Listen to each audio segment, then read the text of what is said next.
그럼에도 불구하고 이 문장을 읽으면 마치 그 깃털이 천사의 날개 깃털이나 되는 것 같은 묘한 느낌을 받게 됩니다. 그리고 그 문장에는 소냐가 로자에게 어떤 존재가 될지에 대한 결정적인 단서가 들어있습니다. 로자에게는 어떤 사람의 사회적 지위나 직업 따위는 전혀 중요하지 않았습니다. 성공한 변호사이자 자신의 성공으로 이끌어줄 루진을 벌레처럼 내쫓아버린 게 그 증거죠.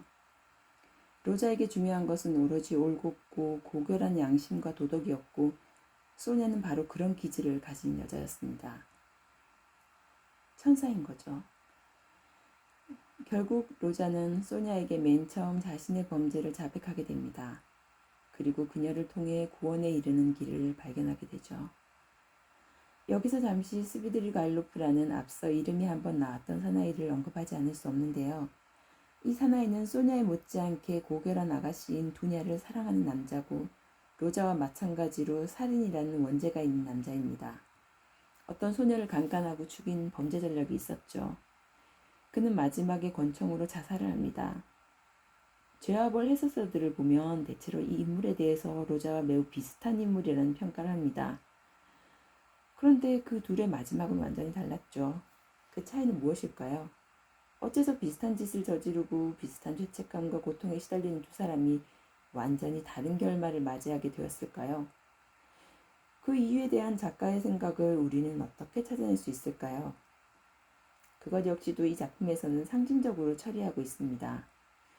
두냐와 소냐 두 여인은 한 사람의 인격이라기보다는 어떤 성스러운 존재, 성모 마리아와 같은 역할을 상징합니다.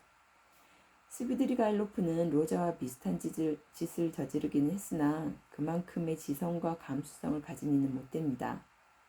고결한 도덕심을 가진 사람도 아닙니다. 그래서 그는 결국 두냐를 갖지 못했고 구원받지 못했습니다.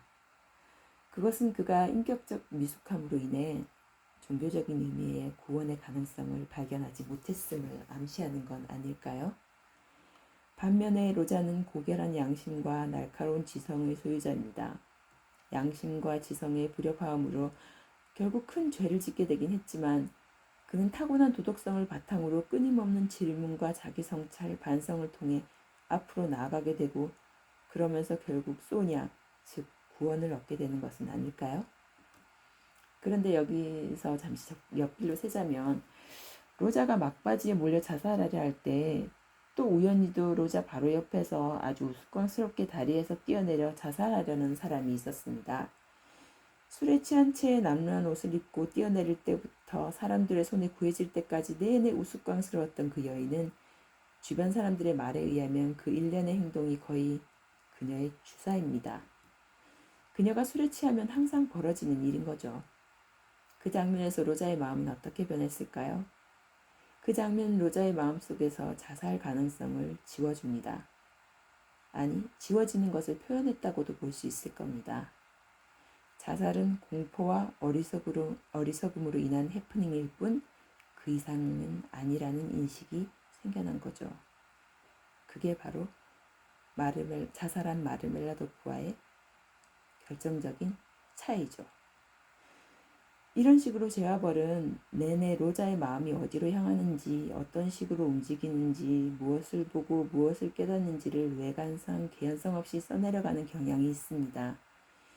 때문에 장면 하나하나가 사실적인 개연성을 갖고 있다기보다는 로자의 심리 변화와 연관이 있다는 것을 염두에 두고 이 책을 읽으신다면 단순히 받아먹는 독서에 그치지 않고 아주 재미있는 심리 게임을 즐기는 듯한 기분마저 느끼실 수 있을 겁니다. 앞서도 말했지만 이 책에는 관전 포인트가 아주 많습니다. 재미있는 장면도 정말 많고요.